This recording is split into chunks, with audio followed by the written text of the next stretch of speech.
3男1女在冰天雪地里玩脱衣服比赛，只要最后离开红圈的，就能赢得10万美金奖励，否则将会被淘汰。挑战开始前，几人纷纷表示自己穿得足够厚实，肯定是可以坚持到最后的。然而没想到还没高兴太久，小企鹅就带来了第一项挑战，他们需要在红圈里找到丢失的一把钥匙。胜利者本轮可以不用脱掉衣服。几人立刻趴在雪地里疯狂寻找。偌大的场地想要找到钥匙似乎也并不容易，最终白毛成功寻找到了钥匙，其他3人也并不傻，纷纷脱下了手套、帽子等小物件。白毛这边还得到了狗窝，坐在地上也还算有点保暖效果。随后小企鹅在雪地里撒满了海洋球，还给每人发了不同颜色的小盒子，他们需要收集相同颜色的小球。然而收集了半天，小美才发现原来自己竟收集的都是红色小球。完全没有意外，4眼成为了本轮的胜利者，而小美无疑是失败者，她无奈只好放弃自己的手套。4眼则得到一杯热茶，没想到差点把舌头烫坏了，简直是乐极生悲啊！赶忙捡起地上的雪敷了敷，才缓解过来。几人在雪地里玩耍着，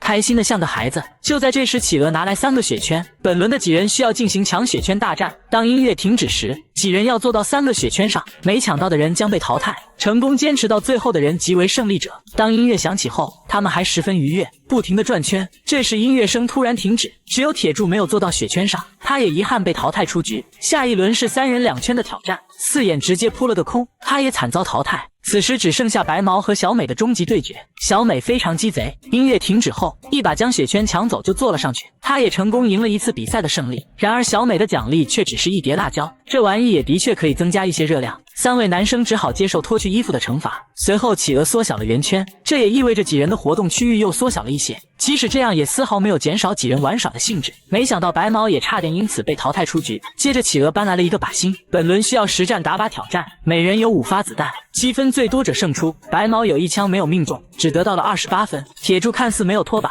可也只得到33分。4眼的动作看上去就十分专业，他成功拿到34分，而小美的射术就有失精准，他只得到可怜的5分。本轮只有4眼免除脱衣服的烦恼。此时小美刚刚得到的辣椒派上了用场。下一轮几人需要迎接土豆接力的挑战，没有接住土豆的人将被淘汰出局。铁柱似乎是太冷了，竟直接吃掉了土豆，这也意味着自己选择了放弃。随后白毛力气过大，导致小美没有接到土豆而被淘汰掉。没想到4眼也意外失手，白毛赢得了本轮挑战，他得到了几张保暖贴，其他3位的衣服也变得逐渐单薄起来。随后企鹅带来了点球挑战赛，几人需要将球踢入球门里，每人有5次机会，射中次数最多者即为胜利。白毛出师不利，第一脚就擦门而出，最后用力过猛，竟直接冲出了圈外，第一个被淘汰出局。4眼射术精湛，5罚全中，最终他也赢得了胜利。铁柱和小美的衣服再次减少，接着他们需要快速打开盲盒，用时最短的将成为胜利者。他们需要佩戴上厚厚的手套拆盲盒。挑战开始后，几人拼命的撕着，最终还是4眼技高一筹，率先打开了盲盒，而铁柱也被冻得瑟瑟发抖，